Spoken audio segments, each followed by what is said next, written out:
How much money should you deposit on a secured credit card? That's a very popular and important question. If you apply for a secured credit card, you will be asked to make a security deposit before you can actually get the card.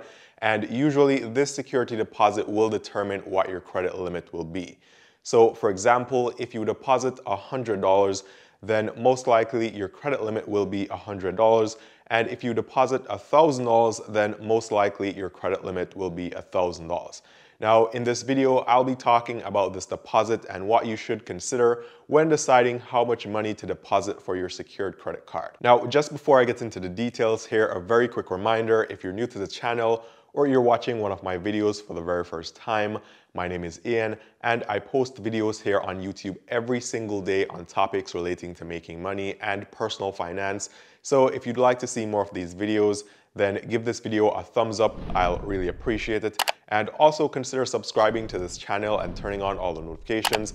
And that way you'll be able to get the updates every day when I post a new video here. Also, drop me a comment below and let me know if you have a secured credit card. And if you do, tell me what your deposit was and why you chose that amount. Now, instead of telling you what to do, I will tell you about the pros and cons of making a larger or smaller deposit. And this way you can think about it and you can decide what you would prefer to do. So I'm going to be starting with the pros first, and the first pro is that the higher the deposit, then the higher credit limit you will receive. This has a lot of benefits aside from being able to spend more on this card. Now, sure, having a larger deposit will allow you to spend more from the card, but it also helps in keeping your utilization down. This is actually very, very important.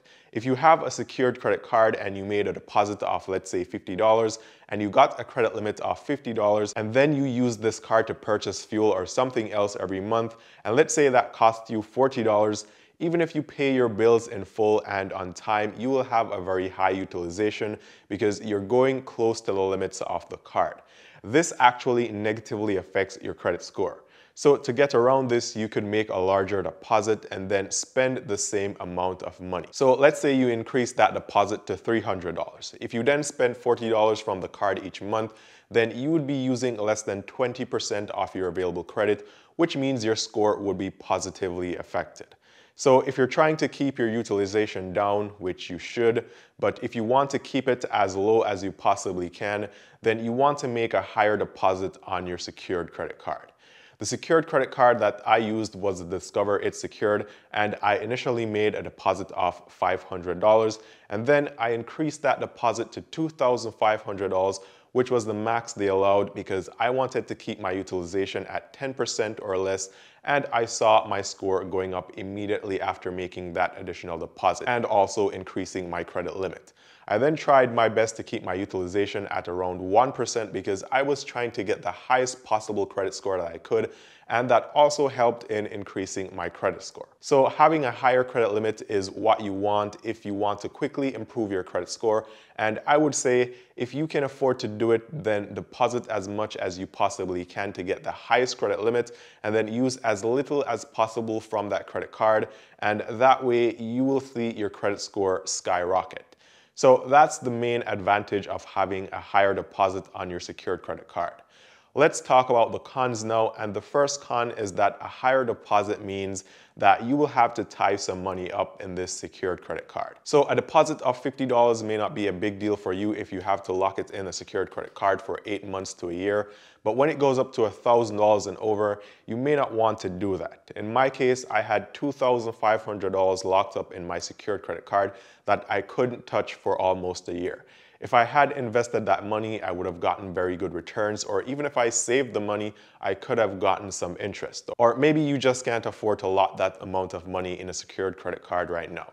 If you can't, then you'll have a higher utilization, which means your credit score may not go up as fast as you would like, but you always have the option of spending less on the card. The only problem here is that if you have a credit limit of $50, for example, it may be difficult to spend a small amount on things you actually need each month while keeping your utilization low. So for example, if you wanted to spend less than 10% of your credit limit, then you'd have only $5 to spend, or you could only spend $5 from your secured credit card. Offhand, I can't really think of anything that you could purchase for $5 that you would need every single month.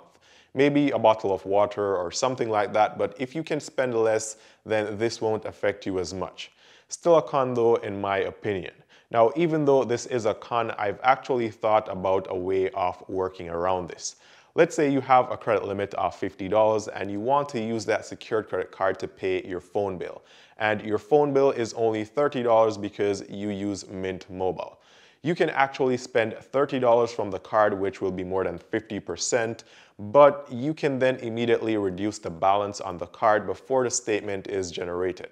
So if you were to pay $25 on that card immediately after paying your phone bill, it would leave a balance of $5 on the card, which would be right around that 10% mark. This way, when the credit card statement is generated, it will say that you're using 10% off your credit limit.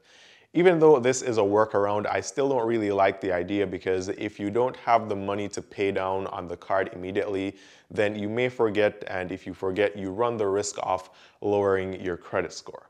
So if you are very good at managing your finances and you think you can be disciplined enough to do that, then that may be an option we're looking into because you'll get to make a smaller deposit and then still be able to spend on things you actually need and keep your utilization down.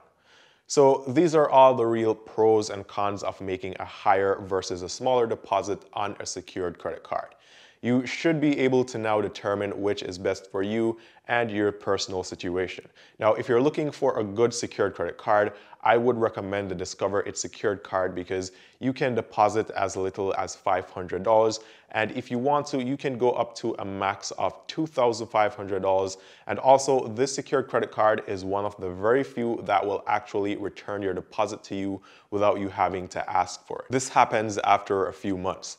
All you have to do is to pay your bills on time for about 6 to 8 months, keep your utilization at or below 30%, and then they will send your deposit back to you, and then also convert your credit card account from a secured credit card account to an unsecured credit card account. So if you're thinking ahead, you should definitely consider getting this card. And this card is also, right now, to the best of my knowledge, the only secured credit card that will actually give you rewards.